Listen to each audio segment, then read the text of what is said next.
Kayaknya bukan hal yang aneh saat kita melihat orang-orang merokok hampir setiap waktu di berbagai tempat, seperti sedang jalan, duduk santai, maupun saat berkendara. Perilaku kecanduan tersebut seringkali kita temukan bukan hanya pada orang asing yang kita temui di suatu tempat saja. Teman, pasangan, bahkan keluarga kita diantaranya mungkin ada yang terlihat sering sekali merokok. Atau mungkin kita sendiri si perokok aktif itu. Kira-kira seberapa baik ya jumlah perokok aktif? Yuk kita cari tahu. Berdasarkan data survei yang dilakukan Kementerian Kesehatan, sekitar 70 juta orang di Indonesia adalah perokok aktif dengan penggolongan usia sebagai berikut. Wow, banyak banget. Dan kok bisa didominasi oleh kalangan muda?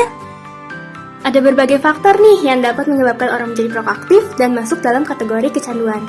Bagi sebagian orang, khususnya anak muda, perilaku merokok seringkali dianggap sebagai hal yang keren dalam pembentukan citra diri mereka.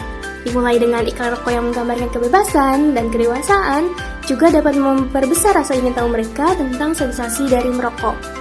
Selain itu, perokok juga seringkali dianggap sebagai pelarian dari rasa stres karena memberikan rasa tenang, meskipun hanya sesaat.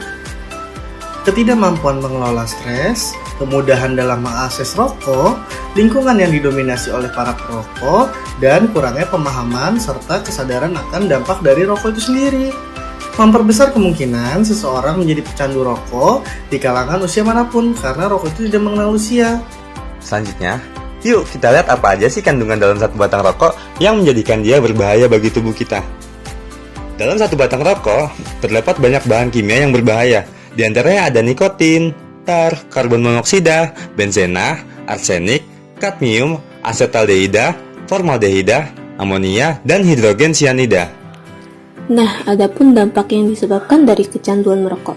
Pertama, ada dampak fisik seperti gangguan paru-paru dan jantung, meningkatkan risiko kanker, kerusakan gigi dan mulut, gangguan pada mata, tulang menjadi rapuh dan pembentukan sel tulang terhambat.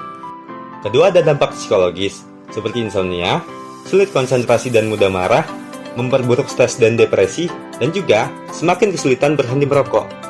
Yang ketiga, ada dampak sosial, seperti bertambahnya beban finansial, mendapat penolakan dan stigma negatif, kerusakan lingkungan, serta menyebabkan orang lain menjadi perokok pasif.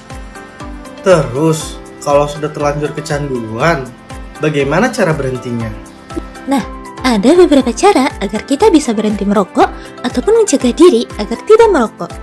Seperti belajar mengelola stres, menghindari pemicu kebiasaan merokok, rutin olahraga, melakukan banyak hal positif, mencari pengganti nikotin seperti permen, melibatkan keluarga, teman, maupun tenaga kesehatan untuk membantu terapi perilaku perubahan agar berhenti merokok. Dari segi apapun, rokok tidak memberikan dampak positif baik bagi fisik, psikis, maupun lingkungan sosial kita. Meskipun sulit, bukan berarti seseorang tidak dapat berhenti sebagai pecandu rokok ya. Jadi, yuk stop rokok untuk kesehatan diri sendiri, orang lain, dan lingkungan dalam jangka panjang.